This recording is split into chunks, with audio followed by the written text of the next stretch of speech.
Ofisi ya Waziri Mkuu kitengo cha maafa imeanza kuchukua hatua za kukabiliana na majanga mbalimbali ikiwemo mafuriko na ukame ili kunusuru maeneo yanayokumbwa na majanga hayo mara kwa mara hapa nchini. Mratibu wa kitaifa wa mradi wa uwezeshaji wa miundombinu ya ufuatiliaji wa taarifa za hali ya hewa na mabadiliko ya tabia nchi, Alfei Daniel, amesema tayari serikali kwa kushirikiana na wadau imeanza mpango wa kutengeneza mwongozo utakaowezesha kupata mbinu za kukabiliana na majanga hayo hapa nchini. Mwandishi wetu Sechilela Kongola anaripoti zaidi.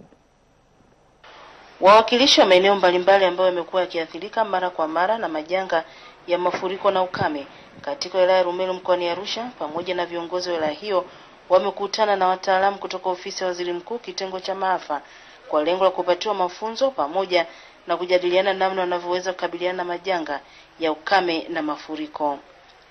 Mkuu wa wilaya ya Rumeru mkoani Arusha Wilson Kambaku amesema warsha hiyo ya siku 2 imekuja wakati mwafaka kufuatia uwezekano wa kutokea majanga ya mafuriko kutokana na mvua zilizoanza kunyesha hivi karibuni, ambapo ametoa tahadhari kwa wananchi kuanza kuchukua hatua.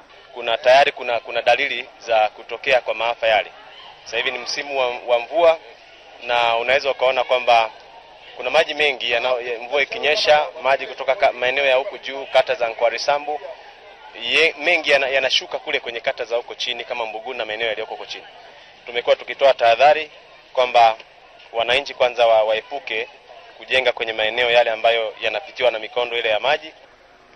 Baadhi ya washiriki wa mafunzo hayo wamesema kuna haja ya serikali kuangalia uwezekano wa kuchimba mabwawa ya kukusanyia maji katika maeneo yanayokumbwa na mafuriko, kwani yatasaidia kujikinga na mafuriko pamoja na kupata maji ya kutumia. Na kutengeneza mabwawa makubwa sana ambayo maji yakitoka juu yataflow yaingia kwenye yale mabwawa makubwa ili baadaye yatumiwe kwa ajili ya umwagiliaji na kuokoa yale mafuriko.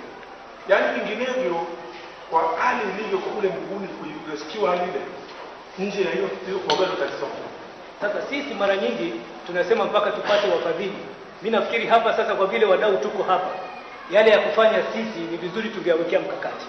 Kusafisha miti hiyo vichaka ndani ya mto, kufukua sehemu ambapo mto umeziba kabisa. Tunaweza bila kusubiri wafadhili kutoka nje.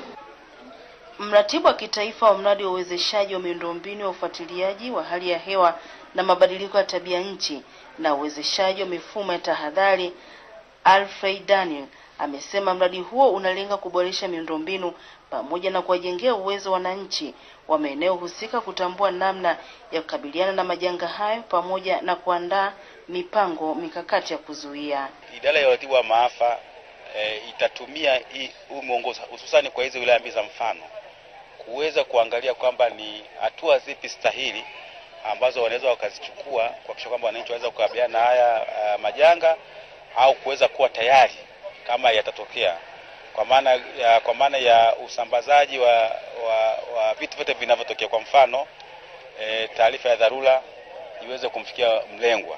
Mafunzo hayo ya siku 2 ni mwendelezo wa kazi za mradi wa kuboresha miundombinu unaotekelezwa na ofisi ya Waziri Mkuu kwa ufadhili wa shirika la kimataifa la UNDP kupitia mfuko wa hifadhi wa mazingira duniani.